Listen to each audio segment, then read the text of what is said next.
आर्थिक आयोजन। वार्षिक आयोजन वह प्रक्रिया है जिसके अंतर्गत पूर्व निर्धारित उद्देश्यों की पूर्ति हेतु सीमित प्राकृतिक संसाधनों का कुशलतम उपयोग किया जाता है। भारत में आर्थिक आयोजन के निर्धारित उद्देश्य हैं आर्थिक समृद्धि, आर्थिक व सामाजिक असमानता को दूर करना, गरीबी का निवारण तथा रोजगार के अवसरों में वृद्धि। भारत में आर्थिक आयोजन संबंधी प्रस्ताव सर्वप्रथम सन 1934 ईस्वी में विश्ववरैया की पुस्तक प्लान्ड इकोनॉमिक फॉर इंडिया में आई थी। तत्पश्चात सन 1938 ईस्वी में अखिल भारतीय कांग्रेस ने ऐसी ही मांग की थी। सन 1944 ईस्वी में कुछ उद्योगपतियों द्वारा बम्बई योजना के तहत ऐसे प्रयास किए गए। स्वतंत्रता पश्चात सन 1947 ईस्वी में पंडित नेहरू की अध्यक्षता में आर्थिक नियोजन समिति गठित हुई। बाद में इसी समिति की सिफारिश पर 15 मार्च 1985 ईस्वी में योजना आयोग का गठन एक गैर सांविधिक तथा परामर्शदात्री निकाय के रूप में किया गया। भारत के प्रधानमंत्री इसके पदेन अध्यक्ष होते हैं। भारत की पहली पंचवर्षीय योजना 1 अप्रैल 1951 से प्रारंभ हुई। भारत में अब तक 10 पंचवर्षीय योजनाएं लागू की जा चुकी हैं और 1 अप्रैल 2007 से 11वीं पंचवर्षीय योजना आरंभ की गई है। इन पंचवर्षीय योजनाओं के लक्ष्यों तथा उपलब्धियों की सारणी रूप में निम्न प्रकार प्रस्तुत किया जा रहा है। इसके अतिरिक्त 6 वार्षिक योजनाएं भी बनी हैं। ये वार्षिक योजनाएं 1966-67 ईस्वी से 1968-69 ईस्वी के बीच, 1979 से 80 ईस्वी तथा 90 से 91 ईस्वी से 91 से 92 ईस्वी के लिए बनी थी। 1978 से 79 ईस्वी को अनवरत योजना के रूप में क्रियान्वित किया गया था। प्रथम पंचवर्षीय योजना 1951 से 56 तक। इस योजना का मुख्य उद्देश्य अर्थव्यवस्था के संतुलित विकास की प्रक्रिया प्रारंभ करना था। इस योजना में कृषि को उच्च प्राथमिकता दी गई। ये सफल योजना रही तथा इसने लक्ष्य से आगे 3.6% विकास दर को हासिल किया। इस योजना के दौरान राष्ट्रीय आय में 18% तथा प्रति व्यक्ति आय में 11% की कुल वृद्धि हुई। इस योजना काल में सार्वजनिक उद्योग के विकास की अपेक्षा की गई तथा इस मद में मात्र 6% राशि खर्च की गई। अब एक बॉक्स है जिसमें शीर्षक है पंचवर्षीय योजना, अवधि, जीडीपी की वार्षिक वृद्धि दर, लक्ष्य प्रतिशत के आधार पर, उपलब्धि प्रतिशत में पहली 1951 से 56 1.2 की वृद्धि और 3.6 की उपलब्धि। दूसरी पंचवर्षीय योजना 1956 से 61 के बीच में 2.5 की जीडीपी की वार्षिक वृद्धि दर तथा उपलब्धि 4.1। तीसरी योजना 1961 से 66 5.6 की जीडीपी की वार्षिक वृद्धि दर और 2.5 की उपलब्धि। चौथी 1969 से 74 5.5 की जीडीपी की वृद्धि दर और 3.3 की उपलब्धि। छठी 1980-85 5.2 की जीडीपी वार्षिक वृद्धि दर और 5.4 की उपलब्धि। सातवीं 1985 से 90 ईस्वी 5.4 की जीडीपी की वार्षिक उपलब्धि दर और 5.8 की उपलब्धि। नवीं 1997 से 2 तक, इसमें 6.5 की जीडीपी की वार्षिक वृद्धि दर का लक्ष्य प्राप्त हुआ और 5.5 की उपलब्धि। 10वीं 2002 से 7 तक 0.0 बाद में 7% जीडीपी की वार्षिक वृद्धि का लक्ष्य प्राप्त हुआ, 5.5 उपलब्धि। 11वीं 2007 से 12 9.0 के अंतिम वर्ष 10 और अभी उपलब्धि का पता नहीं है। पेज 245 द्वितीय पंचवर्षीय योजना 1956 से 61 ईस्वी। ये योजना पीसी महाल नवीस मॉडल पर आधारित थी। इसका मुख्य उद्देश्य समाजवादी समाज की स्थापना करना था। इस योजना में देश के जीवन स्तर को ऊंचा उठाने के लिए 5 वर्ष में राष्ट्रीय आय में 25% की वृद्धि करने का लक्ष्य निर्धारित किया गया था। इसमें भारी उद्योगों व खनिजों को उच्च प्राथमिकता दी गई तथा इस मद में सार्वजनिक क्षेत्र के व्यय की 24% राशि व्यय की गई। द्वितीय प्राथमिकता यातायात व संचार को दी गई, जिस पर 28% राशि व्यय किए गए। अनेक महत्वपूर्ण बृहत उद्योग जैसे दुर्गापुर, भिलाई, राउरकेला के इस्पात कारखाने इसी योजना के दौरान स्थापित किए गए। तृतीय पंचवर्षीय योजना 1961-66 ईस्वी। इस योजना का उद्देश्य अर्थव्यवस्था को आत्मनिर्भर बनाना तथा स्वतः स्फूर्त अवस्था में पहुंचाना था। योजना अपने लक्ष्य में 5.6% की वृद्धि दर को प्राप्त करने में असफल रही तथा 2.5% की वृद्धि दर ही प्राप्त कर सकी। इस योजना में कृषि तथा उद्योग दोनों को प्राथमिकता दी गई। इस योजना की असफलता का मुख्य कारण भारत चीन युद्ध, भारत पाक युद्ध तथा अभूतपूर्व सूखा था। योजना अवकाश 1966-67 और 68 से 69। इस अवधि में 3 वार्षिक योजनाएं तैयार की गईं। इस अवकाश अवधि में कृषि तथा संबद्ध क्षेत्र और उद्योग क्षेत्रों को समान प्राथमिकता दी गई। योजना अवकाश का प्रमुख कारण भारत पाक संघर्ष तथा सूखा के कारण संसाधनों की कमी, मूल्य स्तर में वृद्धि रही। चतुर्थ पंचवर्षीय योजना 1969 से 74। इस योजना के मुख्य उद्देश्य थे स्थायित्व के साथ विकास तथा आर्थिक आत्मनिर्भरता की प्राप्ति। इस योजना में समाजवादी समाज की स्थापना को भी विशेष रूप से लक्षित किया गया। योजना अपने लक्ष्य को प्राप्त करने में असफल रही तथा 5.5% की वृद्धि दर लक्ष्य के विरुद्ध मात्र 3.3% वार्षिक वृद्धि दर प्राप्त की जा सकी। योजना की विफलता का कारण मौसम की प्रतिकूलता तथा बांग्लादेशी शरणार्थियों का आगमन था। पांचवी पंचवर्षीय योजना 74 से 78। इस योजना का मुख्य उद्देश्य गरीबी उन्मूलन तथा आत्मनिर्भरता की प्राप्ति थी। योजना में आर्थिक स्थायित्व लाने को उच्च प्राथमिकता दी गई। योजना के दौरान विकास लक्ष्य प्रारंभ में 5.5% वार्षिक वृद्धि रखी गई, परंतु बाद में इसे संशोधित कर 4.4 वार्षिक कर दी गई। इस योजना में पहली बार गरीबी तथा बेरोजगारी पर ध्यान दिया गया। योजना में सर्वोच्च प्राथमिकता कृषि को दी गई। पश्चात उद्योग व खनिज क्षेत्र को। ये योजना सामान्य से सफल रही, परंतु गरीबी तथा बेरोजगारी में विशेष कमी नहीं हो सकी। जनता पार्टी शासन द्वारा आरंभ इस योजना को सन 1978 ईस्वी में ही समाप्त करने का निर्णय लिया गया। छठी पंचवर्षीय योजना 1980 से 85। इस योजना का प्रारंभ रोलिंग प्लान 1978-83 जो जनता पार्टी सरकार द्वारा बनाई गई थी को समाप्त करके की गई। पेज 246। इस योजना का मुख्य उद्देश्य गरीबी उन्मूलन और रोजगार में वृद्धि था। पहली बार गरीबी उन्मूलन पर विशेष जोर दिया गया। योजना में विकास का लक्ष्य 5.2% वार्षिक वृद्धि पर रखा गया तथा सफलतापूर्वक 5.4% की वार्षिक वृद्धि दर प्राप्त की गई। इस योजना के दौरान समन्वित ग्रामीण विकास कार्यक्रम जैसे महत्वपूर्ण कार्यक्रम शुरू किए गए। सातवीं पंचवर्षीय योजना 1985-90 ईस्वी। प्रमुख उद्देश्य 1. समग्र रूप से उत्पादकता को बढ़ाना तथा रोजगार के अधिक अवसर जुटाना। 2. साम्य एवं न्याय पर आधारित सामाजिक प्रणाली की स्थापना। 3. सामाजिक एवं आर्थिक असमानताओं को प्रभावी रूप से कम करना तथा 4. देशी तकनीकी विकास के लिए सुदृढ़ आधार तैयार करना। योजना में सकल घरेलू उत्पाद में 5% वार्षिक वृद्धि दर का लक्ष्य रखा गया तथा जबकि वास्तविक वृद्धि दर 5.8% वार्षिक रही, अतः ये सफल योजना थी। योजना में प्रति व्यक्ति आय में 3.6% की दर से वृद्धि हुई। इस योजना में योजना परिव्यय की दृष्टि से पहली बार निजी क्षेत्र को सार्वजनिक क्षेत्र की तुलना में वरीयता दी गई। इस योजना में जवाहर रोजगार योजना जैसी महत्वपूर्ण रोजगार परक कार्यक्रम प्रारंभ किया गया। आठवीं पंचवर्षीय योजना 1992 से 97। इस योजना में सर्वोच्च प्राथमिकता मानव संसाधन का विकास अर्थात रोजगार, शिक्षा व जन स्वास्थ्य को दिया गया। इसके अतिरिक्त आधारभूत ढांचे का सशक्तिकरण तथा शताब्दी के अंत तक लगभग पूर्ण रोजगार की प्राप्ति को प्रमुख लक्ष्य बनाया गया।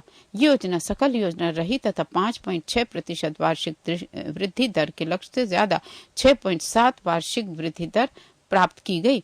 इसी काल में प्रधानमंत्री रोजगार योजना 1993 ईस्वी की शुरुआत हुई।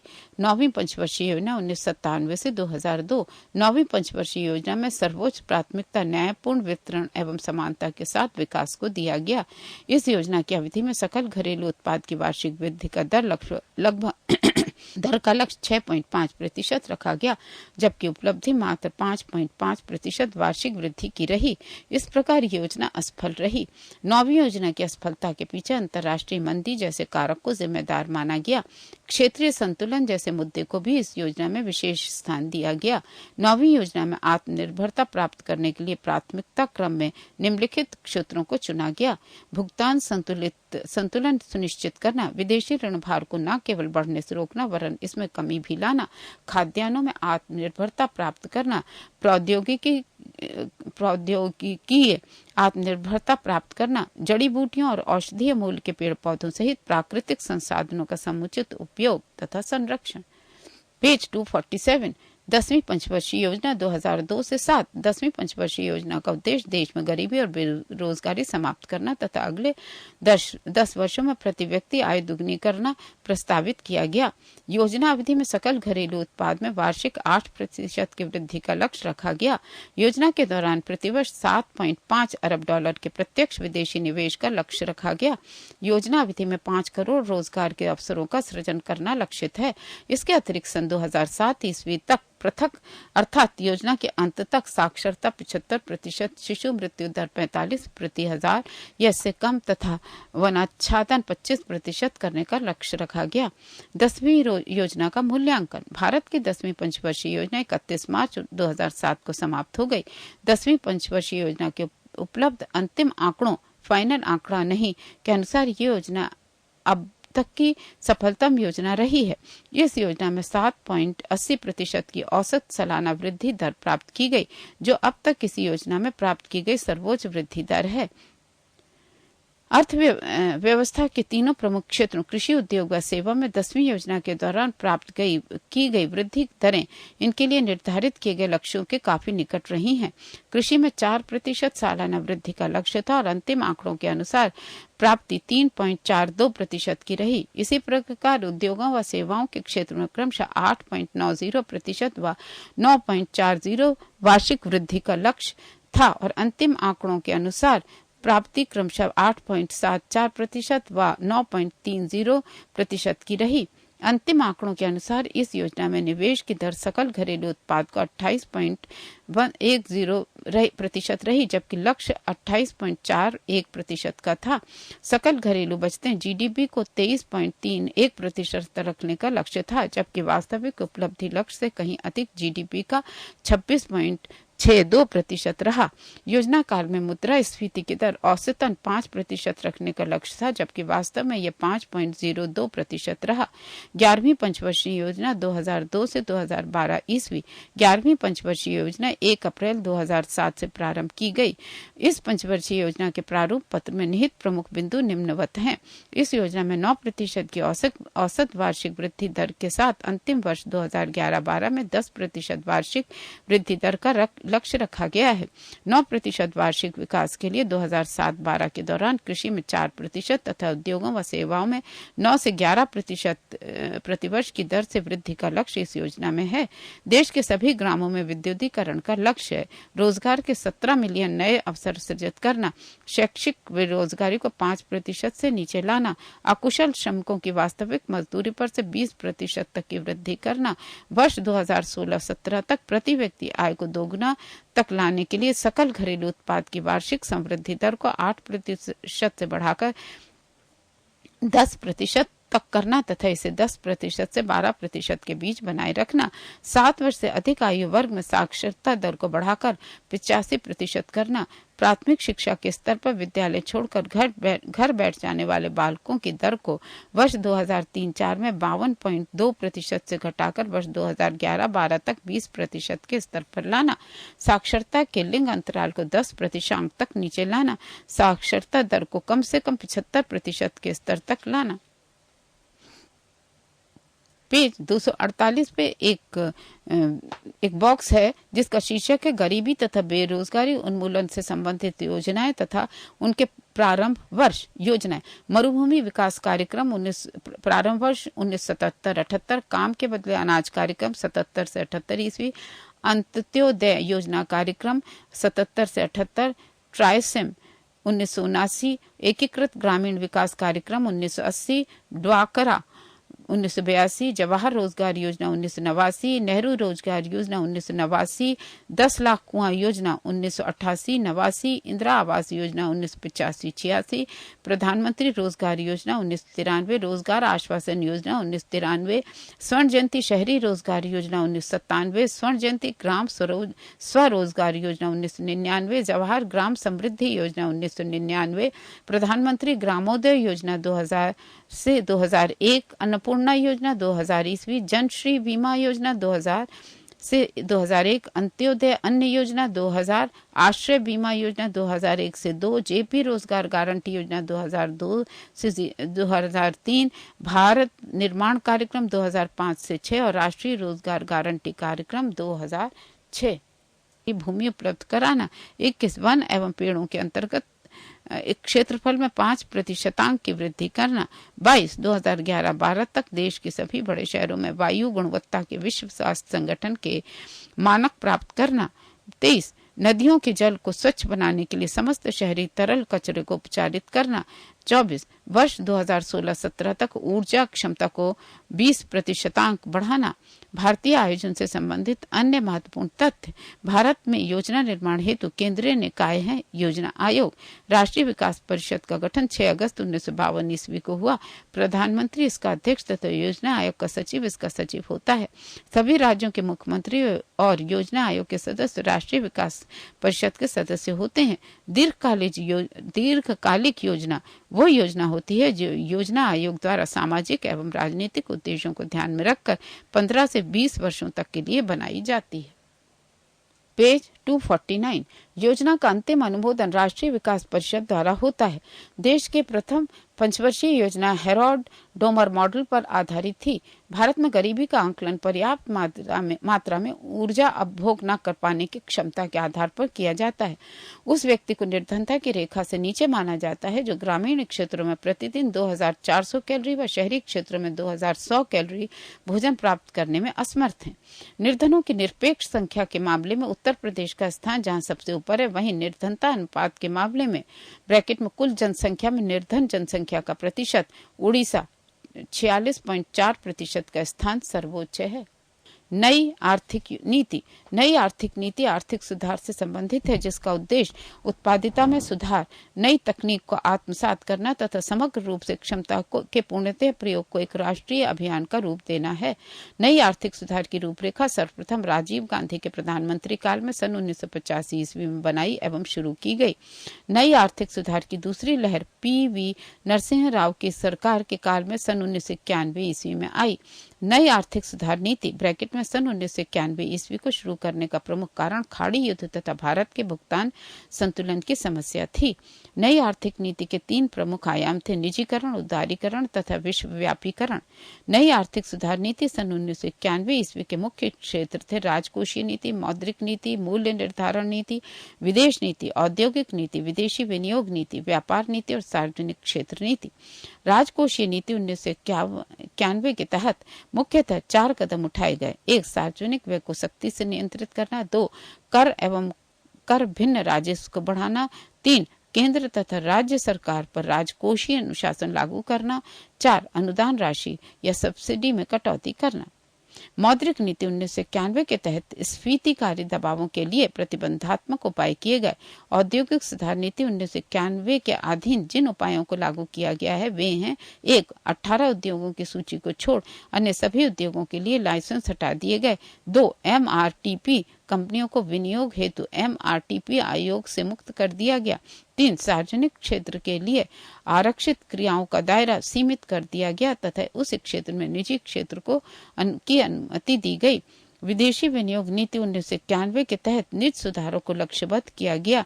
वे हैं: 1 बहुत से उद्योगों में 51% विदेशी हिस्सा पूंजी के स्वामित्व की सीमा तक प्रत्यक्ष विदेशी विनियोग की स्वतः स्वीकृति दी गई।